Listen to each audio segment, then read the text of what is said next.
So in this video, I want to quickly overview why we use Piazza, why Piazza is such a great platform for encouraging student discussions, and also go through a little bit of how to use a site from the instructor's perspective, how to set things up, and how to make sure things flow smoothly.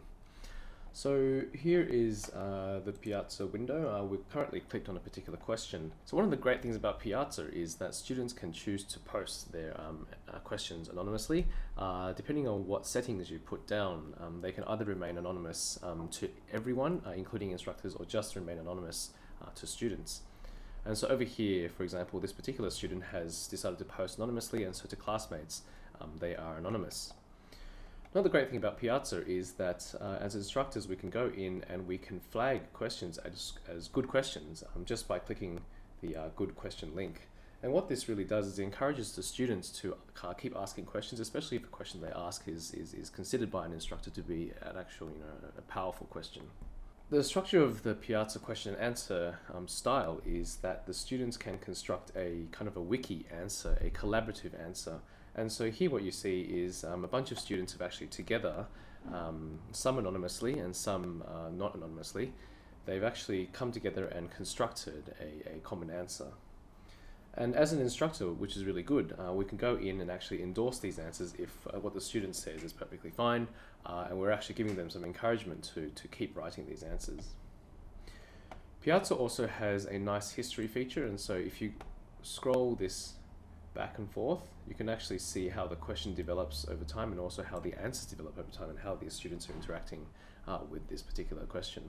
So as you can see, Piazza has a very modern user interface. It's very user-friendly, it's very fast as well.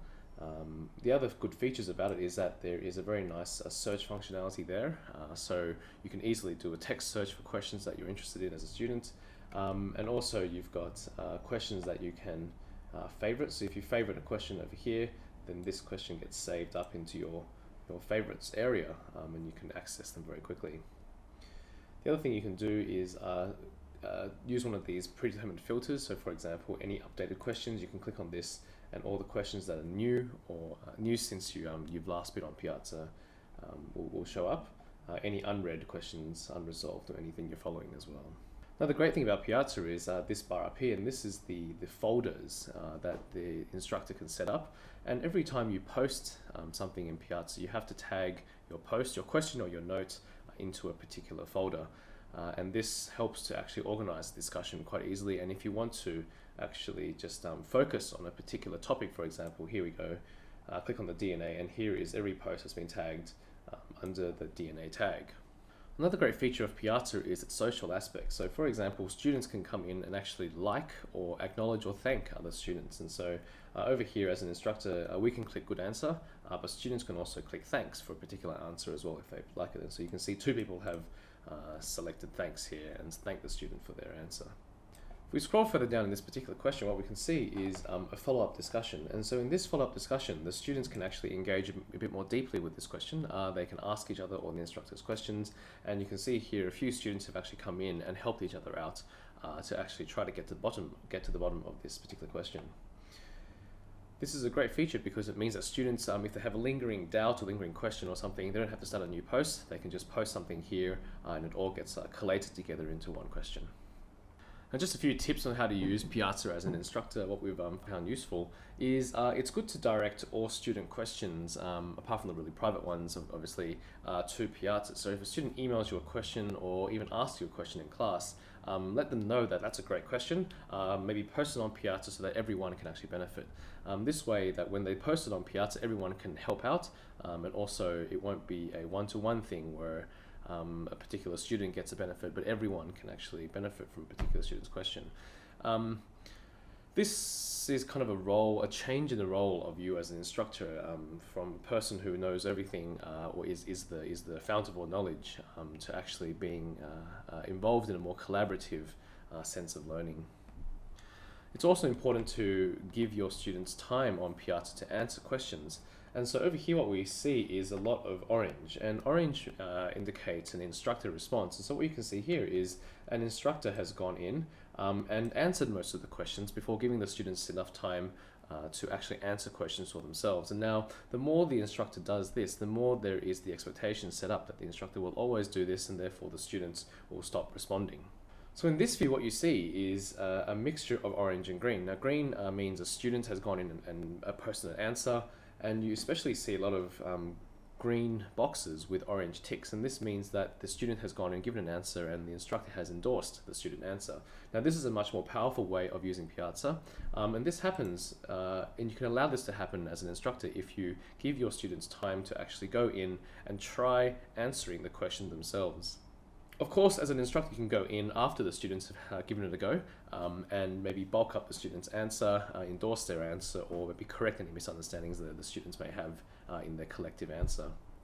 And as with all online communication, as an instructor posting, you should be very aware of your tone, how you can be as encouraging as possible to the students. And so always consider, can I actually mark this student answer? Can I actually endorse the student answer? Can I endorse the student question? How can I be encouraging to my students to ask and also answer these questions of each other?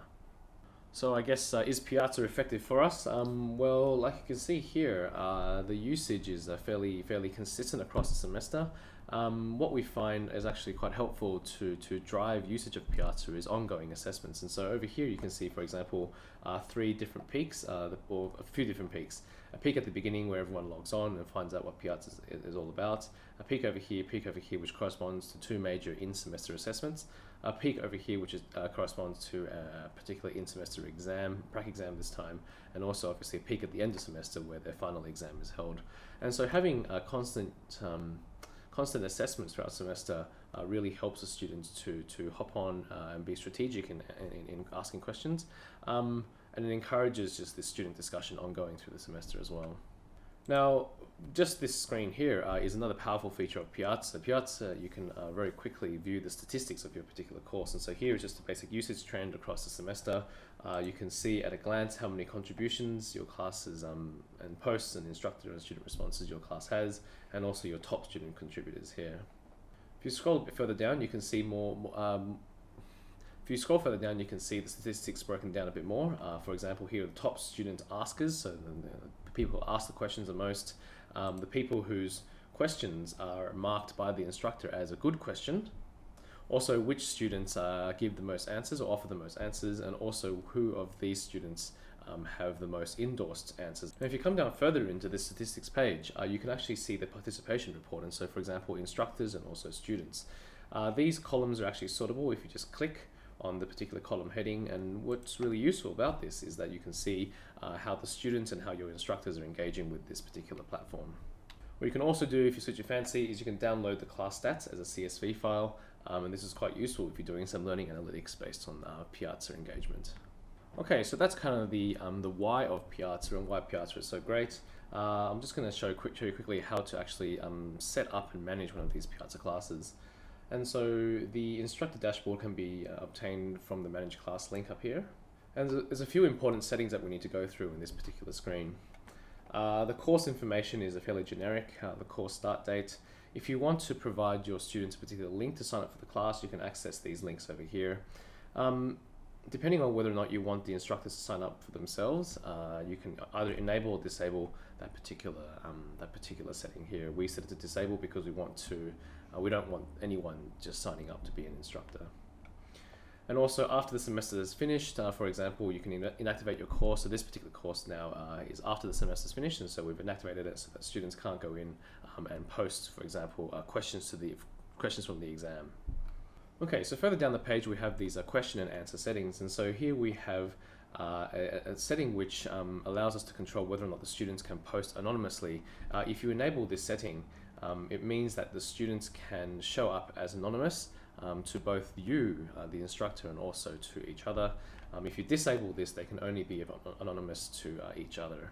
When we see it as instructors, we'll see their actual name, or whatever name they put onto the Piazza, and also we'll see brackets anon to classmates, which means that they're anonymous to classmates but not to us. Normally we disable private posts because we won't want everything to be out in the open with Piazza, and so we want to disable that, but it's really up to you how you want to set it up for your course.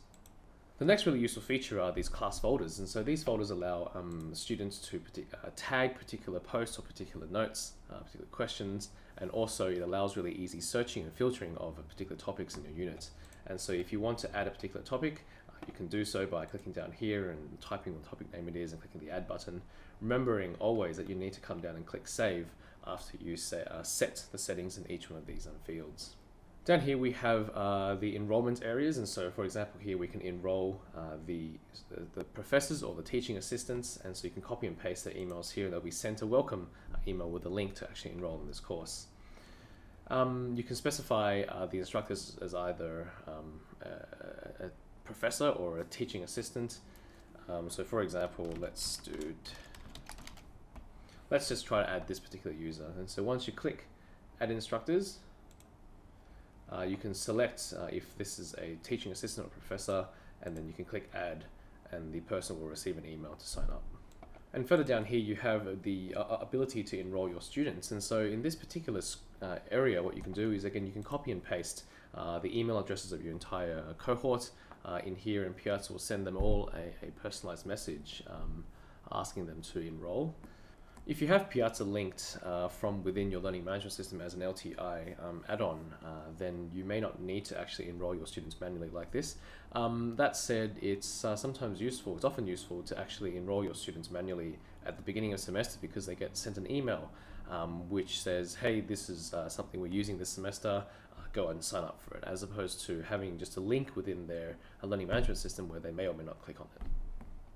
Okay, and at the very bottom of this settings page, we have course page settings. We primarily use Piazza as a discussion forum only, not as a content delivery tool, and so we typically don't use any of these course page settings, but they are available to use if you wish to. Okay, so there are two ways to actually create a Piazza class. One way is to start from the Piazza website here, go to this drop-down menu and click create a new class. And this will allow you to set the settings, enter a class name, and then it will guide you through actually making a class for yourself and give your class a unique URL that you can send to your students. Okay, so note these instructions are fairly specific to the University of Sydney implementation of Blackboard. Your learning management system may be a bit different, and so these instructions may or may not apply to your situation. For us, what we need to do is we need to come down here to customization in Blackboard and actually activate Piazza as a tool. That's available for us, and so if we scroll all the way down, we can see Piazza, and we just need to activate Piazza and then save this. And now back on our homepage or any content area where you want to add the link, we can come here to Tools and then Add Piazza, and then we can give this a name. Okay, and then we can save that. What you see now is that the link has been created, and so we have a discussion forum link within our unit of study. If this is the first time that you're actually linking up a Piazza link into your unit of study in Blackboard, what you'll see is this link up request screen. And so what you may need to do is now create a new class if you haven't already created a class on Piazza. And so what you can do here, let's call this test class. The class number can be test 1234, estimated enrollment, and the term can be summer 2015. Okay, and then we would create class, and Piazza would set up a new class, which is a blank, with a blank question answer slate for you. If you've already created a class on Piazza and you need to link it up, you can just search for the class here. For example, if we have this class from 2014, we can use this to actually link up an existing class into this link from within Blackboard. So here's an example of a link from within an existing unit of study. We've given a heading discussion forum powered by Piazza so the students know that it's an external tool. And we've given a bit of an introduction to what Piazza is. It's a discussion forum and how to actually access and work with this forum. So that's a quick how and why we use Piazza. It really is a fantastic modern tool to allow students to engage with each other, engage with the content and also the concepts of the course. It's fantastic, it's fast, it's easy to use, it's intuitive, and it's social, and students get a lot of encouragement and engagement out of actually using this platform.